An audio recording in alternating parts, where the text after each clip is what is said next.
देश पढ़े लिखे शास्त्र और ऋषि मुनियों के पास था तो सोने की चिड़िया कहलाता था। आप सबको ज्योग्राफी में पता है कि उल्का पिंड गिरेगा तो लोग मर जाएंगे, और उल्का पिंड को गिरने से रोकता है बृहस्पति, और बृहस्पति एक चक्कर लगाता है 12 साल पे, और हमारे यहाँ महाकुंभ लगता है 12 साल पे। क्या ये छोटा मोटा धर्मशास्त्री बता सकता था? तो पहले हमारे यहाँ प्रकांड विद्वान होते थे। आजकल धार्मिक व्यक्ति अपने आप को समझेगा यूपीएससी वाला हो, खुश रहो।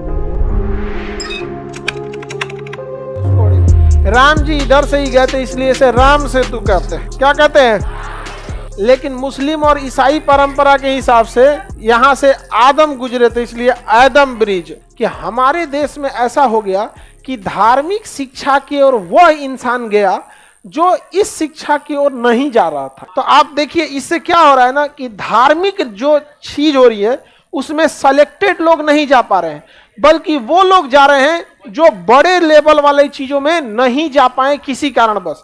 या तो इंटेलेक्चुअल उतना तेज नहीं थे पढ़ने में, या तो पैसे नहीं थे, या तो माहौल नहीं थे। और दिक्कत क्या होता है ना कि हमेशा से भारत में धार्मिक शिक्षा जो है ना, भले वो कमाने में उतना स्रोत नहीं है, लेकिन धार्मिक शिक्षा के पास ना सुपीरियरिटी है। धार्मिक व्यक्ति अपने आप को समझेगा यूपीएससी वाला हो, खुश रहो। अरे यार ओकरा दुख कौन ची है? अब वो डीएमएसपी को भी कहेगा खुश रहो, ओकरा कौन ची का दुख है भाई?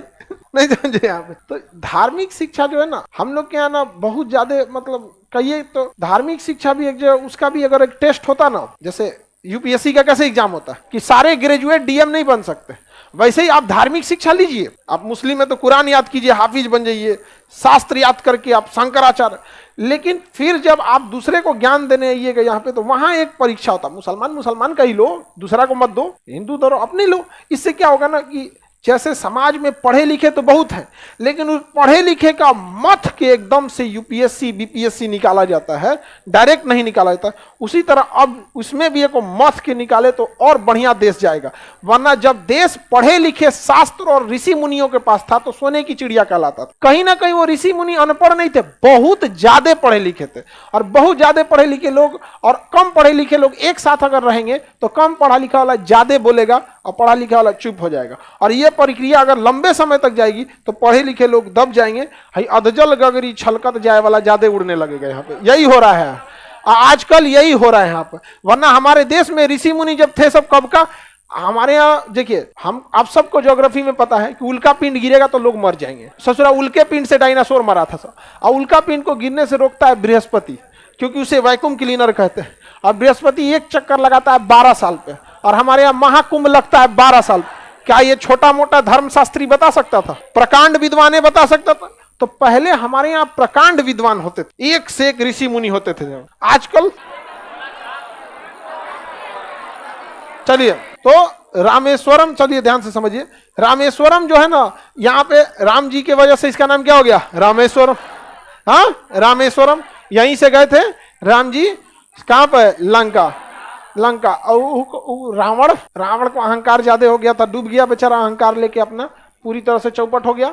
आगे बढ़ते हैं, बाकी रामायण की कहानी आपको पता है। इसी का नाम आदम ब्रिज है। यही पंबन द्वीप पर एक छोटा सा जगह है रामेश्वरम, जहां एपीजे अब्दुल कलाम का जन्म हुआ था। एपीजे अब्दुल कलाम का जन्म भी कहां हुआ था? रामेश्वरम। पंबन द्वीपों का एक समूह है जिसके ऊपर पाक की खाड़ी तथा नीचे मन्नार की खाड़ी या भारत तथा श्रीलंका के बीच अवस्थित है।